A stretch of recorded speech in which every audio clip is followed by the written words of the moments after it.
Anyone who just had a brief thought about starting to make YouTube videos or a video podcast will have unavoidably bumped at some point into the Sony ZV-E10, which is probably the most hyped camera for content creators, but really for anyone who needs a fair-priced interchangeable lens 4K camera that doesn't overheat and has a really snappy and reliable face/eye detection autofocus. And it really delivers, well, at least most of the time. Let's have a look at when it doesn't. If this autofocus, more specifically face-eye detection autofocus, is your primary selling point for the Sony ZV-E10, you should be aware that even though it is truly fantastic, there are at least 6 cases where it will frustrate the hell out of you when you don't see that little small white box around your eyes. And the last one out of these 6 was the one that frustrated me the most, so stick around for that. It may shock you a little bit, as I've never seen it mentioned anywhere so far. Now, to get these 2 out of the way, of course you can willingly turn off the face-eye autofocus and set the camera to manual focus, which will also disable it. And while I was a little inclined to include them and make it 8 cases instead of 6, let's be honest, that would have been cheating. And I don't cheat. So here they come, the 6 instances when you lose autofocus and why they matter. First, turn on smartphone connection. Maybe you've heard about the truly amazing Monitor app that lets you control your Sony camera remotely and make your smartphone act as a full-blown camera monitor with zebras, focus picking, full scroll and all the jazz. Trouble is that you will need to turn on smartphone connection to do that. Also for Sony's own Imaging Edge app, that even lets you turn on the camera remotely, but as soon as you enable smartphone connection, you won't have the face-eye autofocus anymore. Pity. Similarly, if you enable PC remote connection, because you want to make use of the Imaging Edge desktop app for monitoring your recording and remote control your camera from the PC, you can do that, but you will lose face-eye autofocus again. Third, turn on proxy recording, which is a killer feature for this small camera, especially if you have an older, slower computer to edit on. But again, if you turn it on, there will be no face-eye autofocus. So just turn it off and let your computer make those proxies. Fourth, shoot in 120p for a fantastic slow motion effect. But then rather make sure you set your focus right, as the ZV-E10 will not do it for you anymore.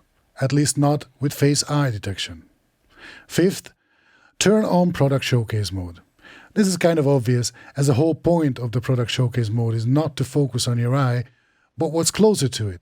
Like when you hold a product in front of your camera to, well, showcase it, then you don't have to cover your eyes like with other cameras or with the face-eye autofocus on to actually switch the autofocus to the product instead of your eyes. It does that automatically.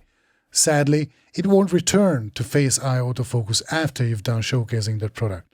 A pro tip, set the C1 button on the Sony ZV-E10 to switch product showcase mode on and off, and then you can use the remote to toggle it. Sixth, if you were thinking about buying the Sigma 60mm f1.4 lens, think again. I mean, it is a great lens, but if you want to use it for recording YouTube videos in a studio environment and think that you can squeeze a much more flexible focal range out of it by switching on active steady shot, which immediately crops in by 40%, effectively making it a, I think, 24mm lens, and then play around with, by the way, fantastic clear image zoom to fine-tune your focal distance, well, I have some bad news. Clear image zoom disables the face-eye autofocus too. This, I couldn't see this coming. And finally, one more thing, I found videos on YouTube that have pointed out a 7th case, which is when you have an HDMI device connected like a camera monitor or a capture card. You would then go to the 4K output select settings and select memory card plus HDMI if you want to record at the same time. Then, according to said videos, you'd lose the face-eye autofocus again. Happy to report that it's at least not the case with me. I do have an HDMI output that is actually even splitted into 2, one for a capture card for Teams and Zoom calls, and another one for a camera monitor.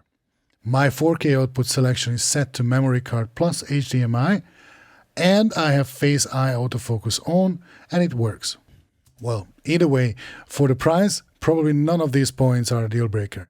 You just better be aware of them.